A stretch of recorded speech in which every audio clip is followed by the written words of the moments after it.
अस्सलामुअलैकुम नाज़रीन, मैं मोहम्मद असलम हुसैन सियासत की ख़बरों में आप सबका इस्तकबाल करता हूँ। आज 18 मई 2024 है। इस्लामिक तारीख के हिसाब से आज 9 ज़िलक़अद 1445 हिजरी है। पेश है आज की कुछ अहम खबरें। सदर जमहूरिया द्रौपदी मुर्मू ने आज हफ्ते की सुबह नायब सदर जगदीप धनखड़ को इनकी सालगिरह पर मुबारकबाद पेश की और इनकी लंबी और सेहतमंद ज़िंदगी के लिए दुआ की। 18 मई 1951 को राजस्थान के झुंझुनू जिले के कथियाला गांव में पैदा हुए धनखड़ ने 11 अगस्त 2022 को मुल्क के 14वें नायब सदर के तौर पर हलफ लिया था।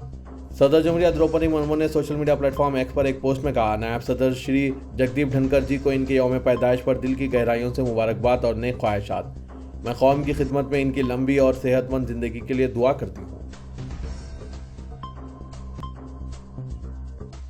वज़ीर-ए-आज़म नरेंद्र मोदी ने आज हफ्ते की सुबह नायब सदर जगदीप धनखड़ और साबिक़ वज़ीर-ए-आज़म एच.डी. देवेगौड़ा को बिलल तरतीब इनकी 73वीं और 91वीं सालगिरह पर मुबारकबाद पेश की।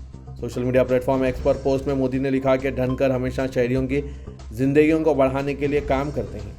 वज़ीर-ए-आज़म ने कहा कि अपने भरपूर कानूनी तजुर्बे की वजह से वो हमारे आइन के बारे में गहरी समझ रखते हैं और इन्हें अवामी खिदमत के लिए अजीम अज़्म से नवाजा गया। इस मौके पर वज़ीर-ए-आज़म नरेंद्र मोदी ने मुल्क के साबिक़ वज़ीर-ए-आज़म एच.डी. देवेगौड़ा को इनकी 91वीं सालगिरह पर मुबारकबाद पेश की। आगरा के वकील अजय प्रताप सिंह ने उत्तर प्रदेश सुन्नी सेंट्रल वक्फ बोर्ड और इंतजामिया कमेटी अटाला मस्जिद के खिलाफ सिविल जज सीनियर डिवीजन की अदालत में एक दावा पेश किया है, जिसमें तारीखी अटाला मस्जिद के अटाला माता के मंदिर होने का दावा पेश किया गया है। हालांकि इसी तरह के एक और मुकदमे के काबिल समाअत होने पर मुकामी अदालत में बहस हो चुकी है और इसके फैसले के लिए 29 मई की तारीख दी गई है। मदई ने दावा किया कि अटाला मस्जिद बुनियादी तौर पर अटाला माता मंदिर है। तारीखी दावे के मुताबिक अटाला माता मंदिर को कन्नौज के बादशाह जयचंद्र राठौर ने तामीर करवाया था और इसका तर्ज तामीर भी हिंदू मंदिर जैसा ही है, ये इसका दावा है। वाज़ेह के उत्तर प्रदेश के कई मसाजिदों पर हिंदू मंदिर होने का दावा पेश किया जा रहा है। बाबरी मस्जिद की शहादत का सुप्रीम कोर्ट से फैसला आने के बाद इस तरह के कई एक वाक़यात सामने आ रहे हैं। नाज़रीन, इस पर आपकी क्या राय है, कमेंट के जरिए ज़रूर बताइएगा।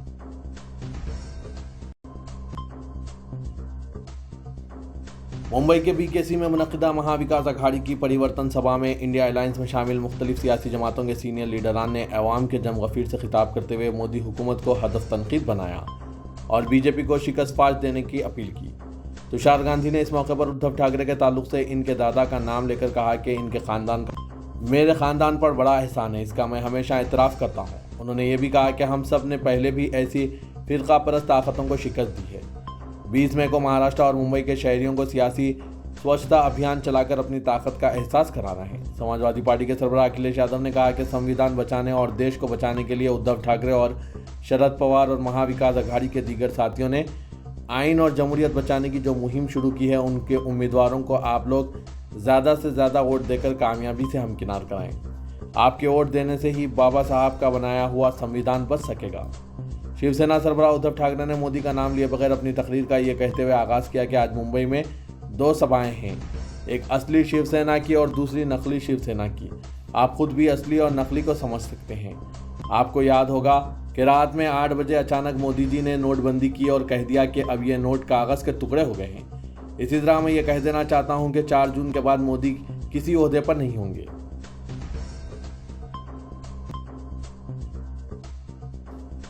दिल्ली में कांग्रेस उम्मीदवार कन्हैया कुमार के साथ जुमे की शाम न्यू उस्मानपुर चौहत्ता पुश्ता पर कुछ लोगों ने मारपीट की।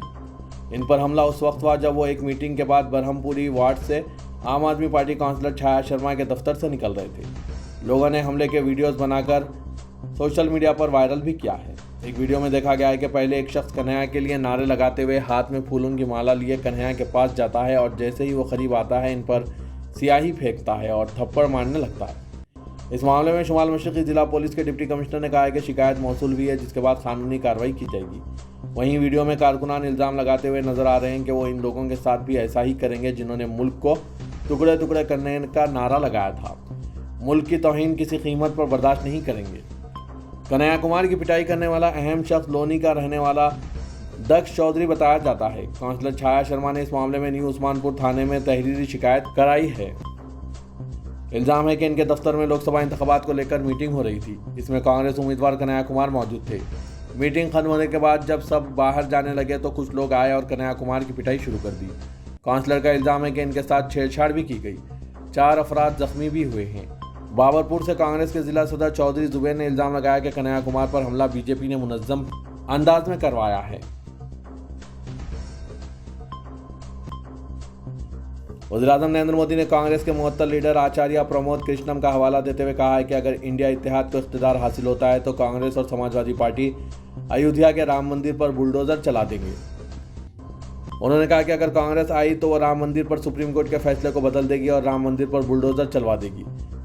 जैदपुर रोड के करीब एक इंतखाबी रैली से खिताब करते हुए वज़ीर-ए-आज़म नरेंद्र मोदी ने आज इंडिया इत्तेहाद को भी मशवरा दिया कि वो उत्तर प्रदेश के चीफ मिनिस्टर योगी आदित्यनाथ से ट्यूशन लेके कहाँ बुलडोजर चलाना है और कहाँ नहीं। उन्होंने वहाँ मौजूद हुजूम से कहा, आपके एक वोट की ताकत ने 500 साल का इंतज़ार ख़त्म किया और रामलला को राम मंदिर में विराजमान किया। पहले जब लोग टेंट में रामलला को देखते थे तो हुकूमत को गालियां देते थे। योगी जी के ODOP मिशन की बदौलत अब मुझे हर दिन मुल्क जाते हुए तहाइफ लेने की फिक्र करने की ज़रूरत नहीं है। मोदी ने कहा कि योगी जी की तरफ से उत्तर प्रदेश में शुरू की गई सफाई मुहिम की वजह से यहाँ सरमायाकारी का माहौल पैदा हुआ है।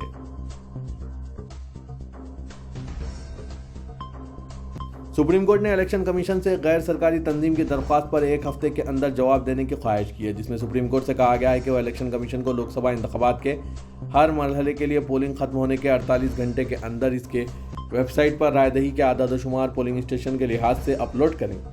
चीफ जस्टिस DY चंद्रचूड़ की क़यादत में बेंच ने एसोसिएशन फॉर डेमोक्रेटिक रिफॉर्म्स की दरख्वास्त पर नोटिस जारी किया है।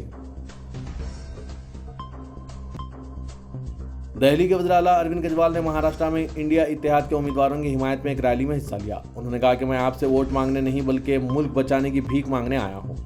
मोदी जी, शिवसेना और NCP के 2 टुकड़े हो गए हैं। अब शरद पवार को आवारा रूह और उद्धव ठाकरे को फर्जी बच्चा कहा जाता है। पूरे महाराष्ट्र की तौहीन है।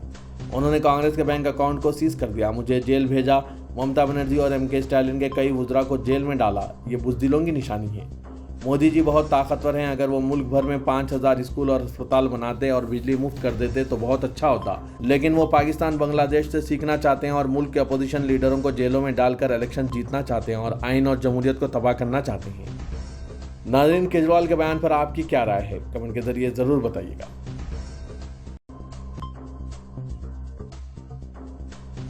दुनिया भर में मारूफ दीनी दरसगाह दारुल उलूम देवबंद ने कैंपस में ख्वातीन के दाखिले पर पाबंदी लगाने का ऐलान किया है। यह फैसला इसलिए किया गया क्योंकि यहाँ ख्वातीन आकर सोशल मीडिया के रील्स बना रही थी, जिसकी वजह से तलबा की पढ़ाई मुतासिर हो रही थी। इसके अलावा ख्वातीन की जानिब से दारुल उलूम में बनाए गए वीडियोज़ को सोशल मीडिया में देखकर लोगों ने बड़े पैमाने पर शिकायत भी की। दारुल उलूम देवबंद के मुंतजिम मौलाना मुफ्ती अबू कासिम नोमानी ने ख्वातीन पर पाबंदी से मुतालिक ऐलान की तस्दीक की और इसकी वजूहात पर रोशनी डाली। उन्होंने कहा कि दारुल उलूम एक मदरसा है और इस तरह के किसी भी गैर अखलाकी हरकत नाकाबिल कबूल है।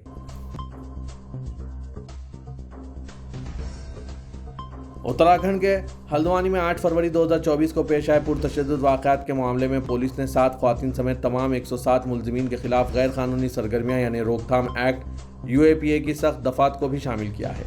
हल्द्वानी फसादात में 7 अफराद हलाक हो गए थे। पुलिस फायरिंग में दर्जनों लोग जख्मी हुए थे। तशद्दुद के वाक़यात के बाद मुकामी मुसलमानों के खिलाफ पुलिस ने सख्त कार्रवाई की और बड़े पैमाने पर गिरफ्तारियां अमल में लाई।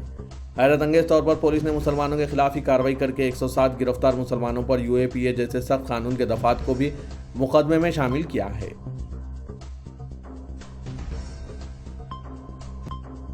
तेलंगाना के वज़ीर आला रेवंत रेड्डी ने दावा किया कि अगर मरकज में कांग्रेस को 125 नशिस्तें हासिल होती है तब भी इख्तियार इंडिया अलायंस का रहेगा। चीफ मिनिस्टर ने कौमी न्यूज़ वेबसाइट को इंटरव्यू में कहा कि बीजेपी को 250 से ज़ायद नशिस्तें हासिल नहीं होगी और मरकज़ में आइंदा हुकूमत कांग्रेस ज़ेर क़यादत अपोजिशन इत्तेहाद की रहेगी।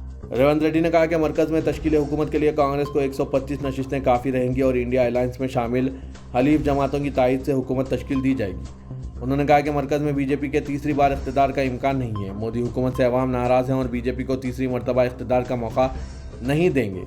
उन्होंने कहा कि बीजेपी की कई हलीफ जमातें तश्कील हुकूमत के लिए मोदी की तायद करने तैयार नहीं है, जबकि कई इलाकाई पार्टियां कांग्रेस की तायद का पेशकश कर रही है।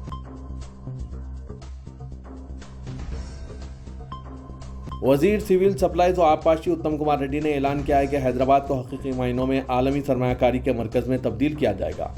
दुनिया के टॉप मेट्रोपॉलिटन शहरों की तरह हैदराबाद को तरक्की दी जाएगी। उत्तम कुमार रेड्डी ने आज हाईटेक्स में IGBC ग्रीन प्रॉपर्टी शो 2024 का इफ्तिताह किया। इस मौके पर उत्तम कुमार रेड्डी ने कहा कि कांग्रेस हुकूमत आलमी सरमायादारों को वाज़ेह पैगाम दे चुकी है कि हर एतबार से हैदराबाद को एक हकीकी आलमी शहर के तौर पर तरक्की दी जाएगी।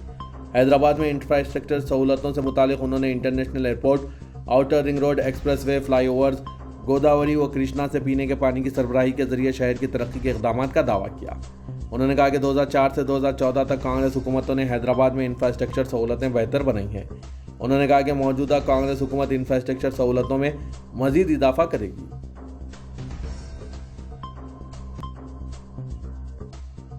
महकमा मौसमियात ने आइंदा 5 दिन के दौरान तेलंगाना में चंद मुकामात पर गरज व चमक के साथ बारिश और 30 से 40 किलोमीटर फी घंटे की रफ्तार से तेज हवाएं चलने की पेशकाशी की है। महकमा मौसमियात ने 21 मई तक रियासत में येलो अलर्ट जारी किया है। आज जारी करदा रोजाना की मौसमी रिपोर्ट में कहा गया है कि आइंदा 5 दिन के दौरान रियासत में कहीं कहीं हल्की ता औसत बारिश या बूंदाबांदी का इम्कान है। महबूबाबाद में कई मुकामात पर गुज़िश्ता 24 घंटों के दौरान मूसलाधार बारिश हुई, जबकि अजला, नलगुंडा और हैदराबाद में चंद मुकामात के अलावा अजला, भद्राद्री, कुत्तागुड़म, जनगांव, जोगलांबा, गढ़वाल, महबूबनगर, नागर कर्नूल, सूर्यापेट और वनपर्ती में भी कहीं कहीं बारिश रिकॉर्ड की गई है। इस मुद्दत के दौरान रियासत में ज़्यादातर मुकामात पर भी बारिश दर्ज की गई।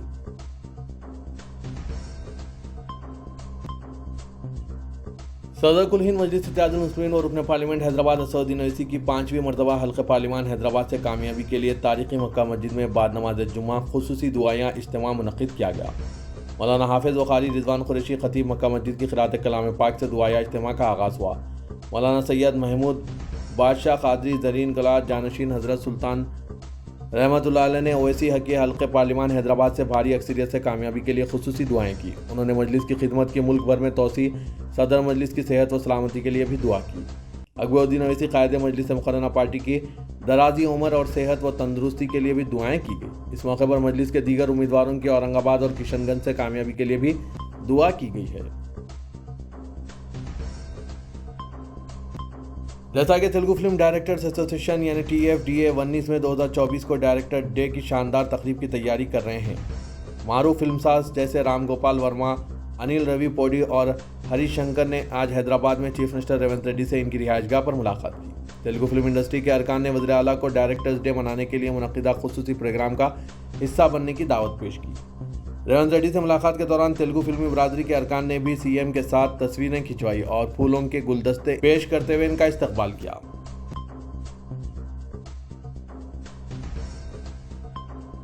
इदारे सियासत के महबूब हुसैन जिगर कैरियर गाइडेंस सेंटर वाक़े दफ्तर सियासत एबिट्स में कंप्यूटर के प्रोफेशनल कोर्सेज का भी आगाज किया गया है, जिसमें पाइथन फुल स्टैक डेवलपमेंट की भी ट्रेनिंग दी जा रही है। मुल्क व बैरून मुल्क में पाइथन फुल स्टैक डेवलपमेंट की मांग में इजाफा देखा जा रहा है। माहिर असातिज़ा की निगरानी में 20 मई 2024 शाम 4 बजे से फ्री बूट कैंप का आगाज अमल में लाया जा रहा है। पाइथन फुल स्टैक डेवलपमेंट में HTML, MySQL, CSS, JavaScript, Django, Python वगैरह सिखाया जाएगा। ख्वाहिशमंद उम्मीदवार इस ज़रीन मौके से इस्तिफ़ादा हासिल करें, क्योंकि पाइथन सीखने के बाद रोज़गार से मरबूत होने के कई एक मौके हासिल होंगे। मज़ीद तफसीलात के लिए आप राज सियासत दफ्तर पहुँचकर मालूमात हासिल कर सकते हैं या फिर इन फ़ोन नंबरात पर भी रब्त पैदा कर सकते हैं। फ़ोन नंबर है 9000191481, 9393876978।